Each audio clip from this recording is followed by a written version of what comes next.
What's up, everybody? Tasha checking in with another story time video, y'all.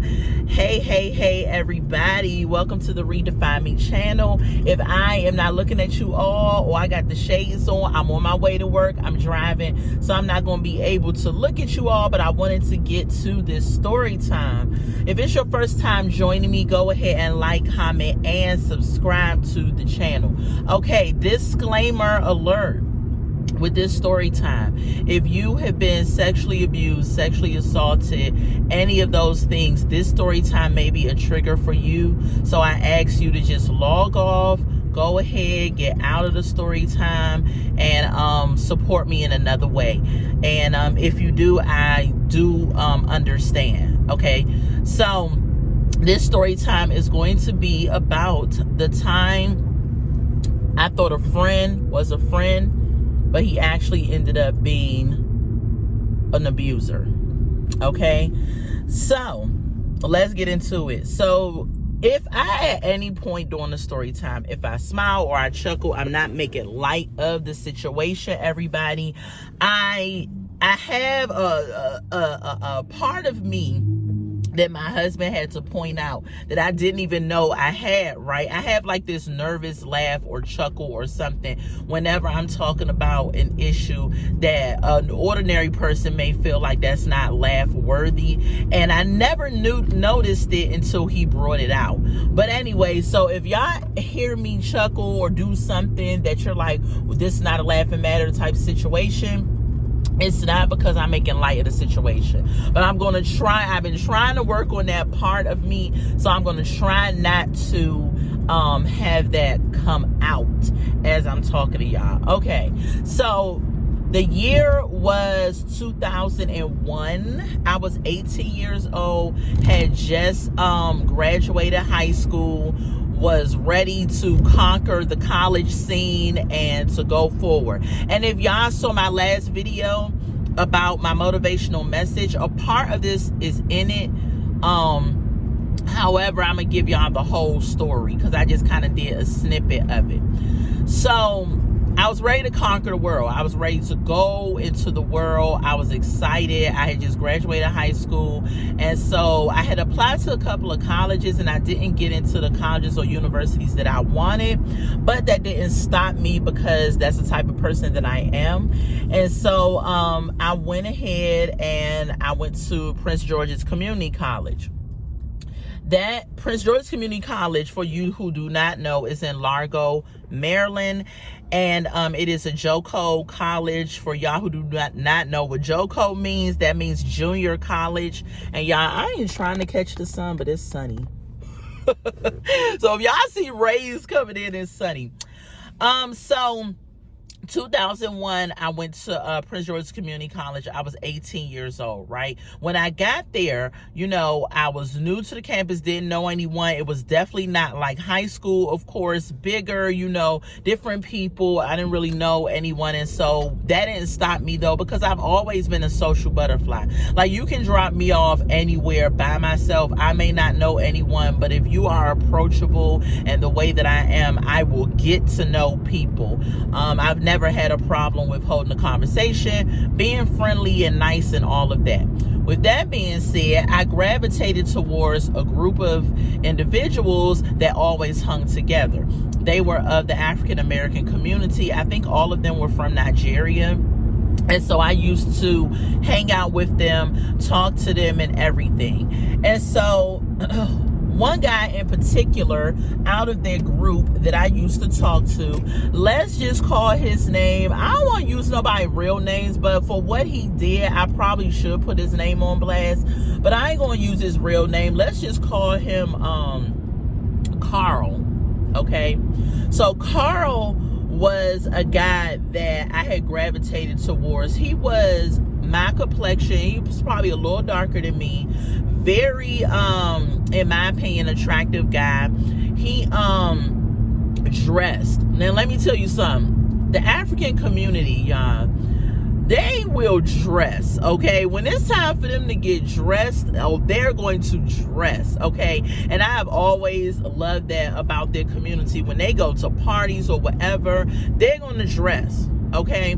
And but with him, I'm sorry, he would dress all the time. Like whenever he came to campus, he would be wearing nice clothes, may have a chain on, whatever. This is the type of guy he was. And so me and him started to conversate. We started to, grow closer to each other or what have you. So fast forward, one day he invited me to come to his house. And Baby Boy, the movie, if y'all don't know what Baby Boy is, that's with Taraji P. Henson. That movie back in the day, that was coming out. And I wanted to see it, or it came out. I wanted to see it, but I didn't get to the movies or whatever it was, and so I couldn't see it. So he invited me. He said he had the movie, and I think he had it on bootleg. I'm not even sure, but he invited me to come to his house, and so I went. I went to his house. When I got there, his sister was there in the living room. She was listening to music and everything. And so I felt comfortable because another female was in the house. So it wasn't like it was red flags going off for me to not, be at his house. And so I went in this room. He had the movie queued up and everything. And I was like, okay. So again, I didn't have any red flags, or I didn't think that he was going to, not do what he was saying we were going to do. So, and I could talk about this now, y'all, because it's been years and years and years since this has happened. However, at the time, it took me a while to be able to talk about it without being emotional, without feeling the way about it. But I can talk about it now. And I do story times, y'all, in hopes that this will help somebody not go down the same path and make the same bad choices that I once made. So where we get in there, it's queued up. He puts it on. So the movie's on. So when I want to watch a movie, I'm the type of person, I'm in the movie. Like, I'm watching the movie. And so he starts messing with me and trying to kiss me and all this stuff like that. And I'm like, stop. What are you doing? Don't do that. I don't want to do that. All of that. So I'm rejecting him and everything. All of a sudden, he decides that he wants to jump on top of me, like literally straddle me down on the bed. And I'm just like, what are you doing? Get off of me. I'm pushing him. I'm kicking him. I'm trying to get him off of me. Could not get him off of me. He held my arms above my head with one of his hands. And then with the other hand, he had put his penis inside of me. Listen.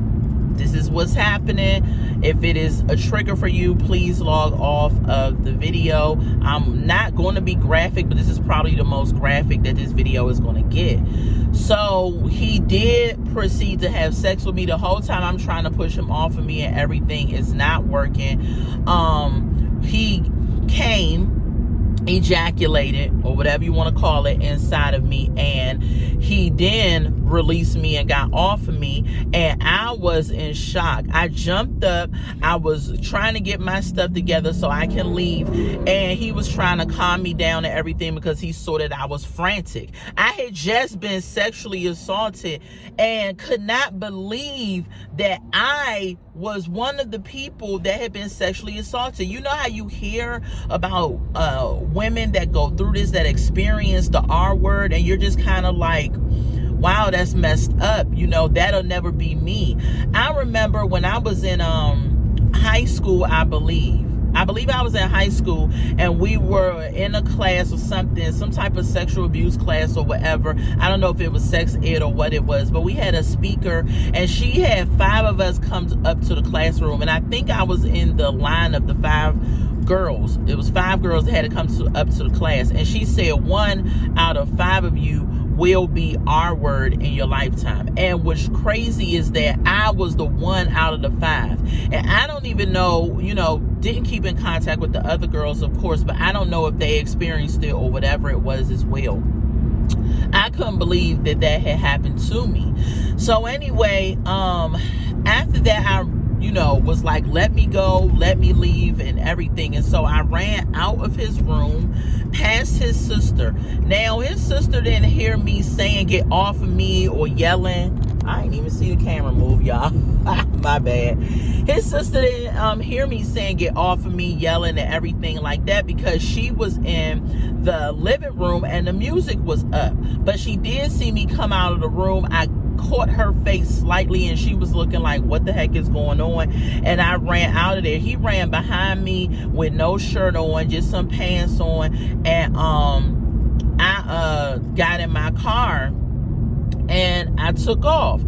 And he was standing outside, like, trying to, like, not get me to leave and all of that. So I took off, I left, and I was crying the whole time going home. I remember I was crying, couldn't believe this had happened. Got to my house and everything. I took off my clothes. First thing I wanted to do was get in the tub. Like, I felt really extremely dirty. And so when I got in the tub, my mom, for some reason, came home early. I don't know what it was that day, because she normally got off of work at 7 p.m. And I don't know where my sister and brother was at. I don't know. At this time, they were still in school. I think that's what it was. They were still in grade school. And so I don't think they had got out of school yet. And so my mom got home early. She was probably thinking to herself, these kids ain't home yet. I'm probably going to have, you know, some time to myself. But she got home, and when she was saying, hello, is anybody there? And I said yes to her, but I did it in a way that, you know, you could tell that I was emotional, what have you. So she was like, what's going on? She asking me what the problem is. I didn't really respond. She comes upstairs and she's like, why are you crying? What's going on? I tell her what happened, and she told me to put back on the same clothes I had on and let's go. So we went to the police station and we found a report against him. I want to say this. The guy, I remember the officer that took the report like it was yesterday. I gotta get some gas, y'all. So I'm going to pause here real quick, but we're going to get through this story. So I remember the officer like it was yesterday. Like, this particular guy was just unsensitive. He acted like he had like seen like rape situation. I didn't want to say the R word. I'm sorry on here. If YouTube bleeps it out or whatever, I don't know. But he act like he has seen R word situations like all day long or something. He was very monotone, very unemotional, very just lackluster. He just did not act like he cared. He was just like, oh, okay, what happened? Oh, okay, yeah. And I was just like, really, dude? This is a traumatic situation that just happened, and you act like you got something better to do.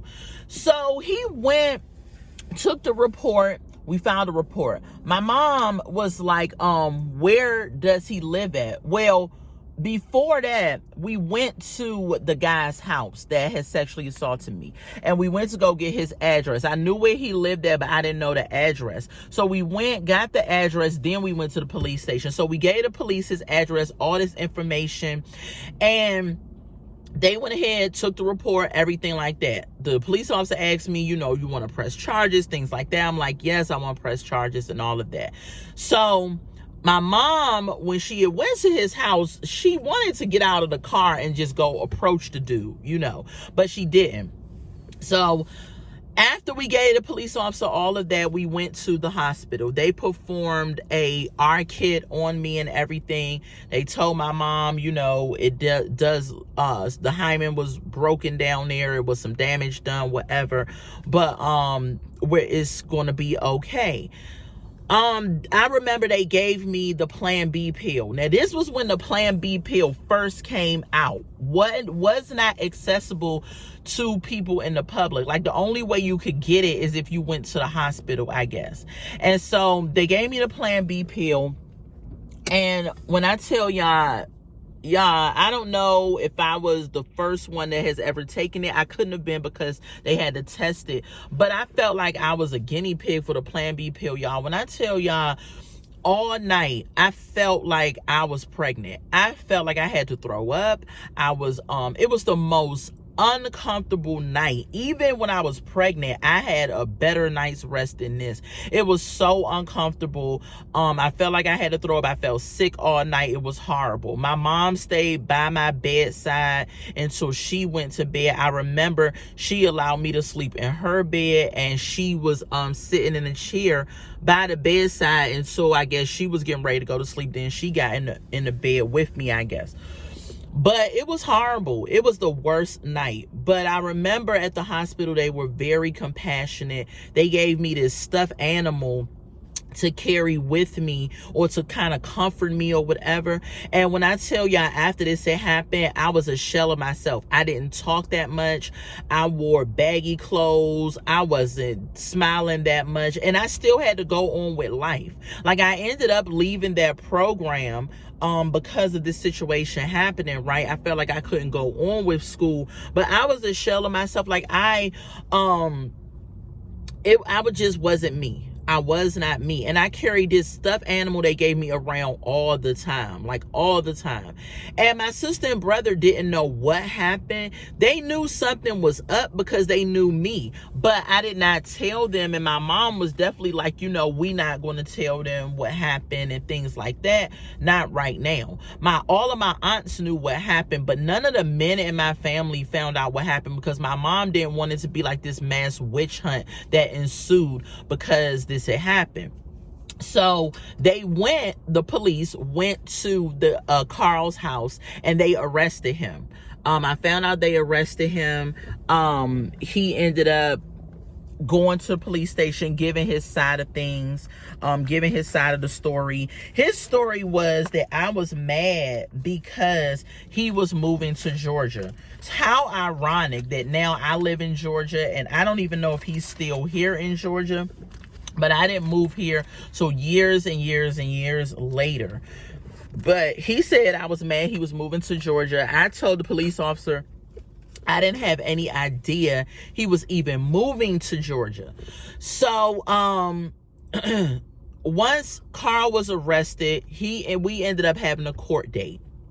We had to go to court because they were going to see his fate, if they were going to lock him up. I believe that God had mercy on Carl, because when I called to see when the date was to be at court and everything, the clerk that answered the phone gave me the date and all of that. I don't know why they didn't mail me the information on what happened, but the court system dropped the ball, because the date and time that she gave me, it was the right date but the wrong time. So me and my mom ended up showing up at court after it had happened. So my mom knew one of our family members worked in the court system. I think it was Upper Marlboro, Maryland, where we had to go.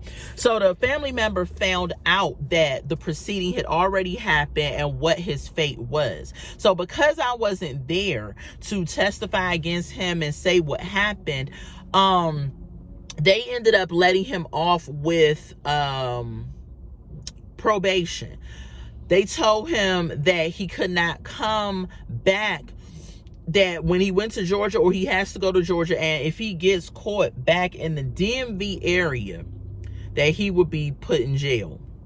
That was what they gave him. For the R word, that's what they gave him. I was so pissed about the outcome. But my mom was like, God has mercy on those who we don't think he should have mercy on. And I believe that he had mercy on Carl. I wanted him to go to jail. I wanted him to spend some time in there. I wanted him to think about what he did. I wanted him to pay for what he did to me. But because we got false information for that one slip up, he ended up getting off. Y'all, I was pissed. I was so upset. So anyway, I ended up going through, getting out of that school, moving on with life. I never went to therapy, and I feel like that was something that was dropped, that the ball was dropped on. My mom at the time when this happened, I believe she was about 42, 43. So she was about my age or closer to my age. And I'm not going to fault her, at all. But I feel like I should have been put in therapy. I feel that she should have put me in therapy. But as a parent, you don't know how to react when your child suffers a sexual assault situation. So I'm not going to at all fault her for this, but I do feel like I should have been put in therapy to deal with it. The only thing that happened was I continued to go to church, of course. I continued to, live my life and try to come up out of it. For a long time, I could not watch any movie that had any type of sexual anything in it. Especially like somebody that was getting assaulted or anything in it, I would cry all the time. Even after the fact, like when I I think I had a boyfriend after the fact, and if we tried to do anything, I would start crying.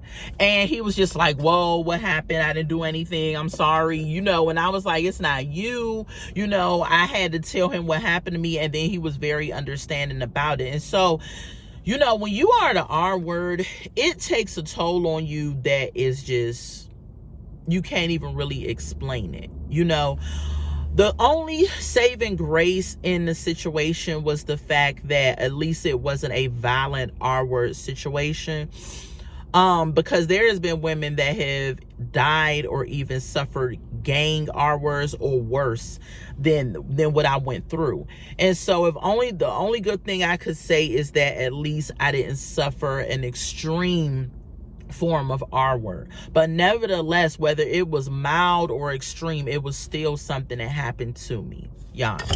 And so I've moved on. I can now talk about it. I'm sorry if y'all hear this noise, it's my cup, but I hope that this video really did help somebody or a woman to know that it's not your fault. It's never your fault when you suffer an R word. It is very much the other person's fault, very much. I wasn't wearing anything, erotic or anything like that. How people says, well, what were you wearing? What were you doing? Or how did, and they try to victim blame. But I wasn't doing any of that. I was just, I thought it was a friend, but he ended up being an abuser. And I had no idea that he was going to be that. At this point, I forgive Carl. Do I forget what happened to me? Absolutely not. I never will. But I do forgive him. Because the enemy will use people to do some dirty, nasty stuff in this world. And I believe that's what he did through Carl. He tried to use him to destroy the person that God has made me to be. But it did not work and did not happen. And I'm stronger, wiser, and better because I leaned on God. Because I had a supportive family. And a lot of times, some women that go through the R word don't have that. And that's an unfortunate situation. But I thank God that I got through this because I had those factors in play. I had a supportive mom, a supportive family, a supportive church, and everything. And so, those things was a great thing to have. But one thing that I lacked, and that I said earlier on, is I felt like I should have gone through therapy for it as well. However, because I can come and talk and speak about this and hopefully want to help someone else know that they can move on and have a successful, wonderful, beautiful life after the fact, I feel that the factors that I did have in place did help me. But therapy is definitely something that I recommend for anyone who has ever been through the R word. So y'all, that's my story time. That is the story time of how a friend became an abuser.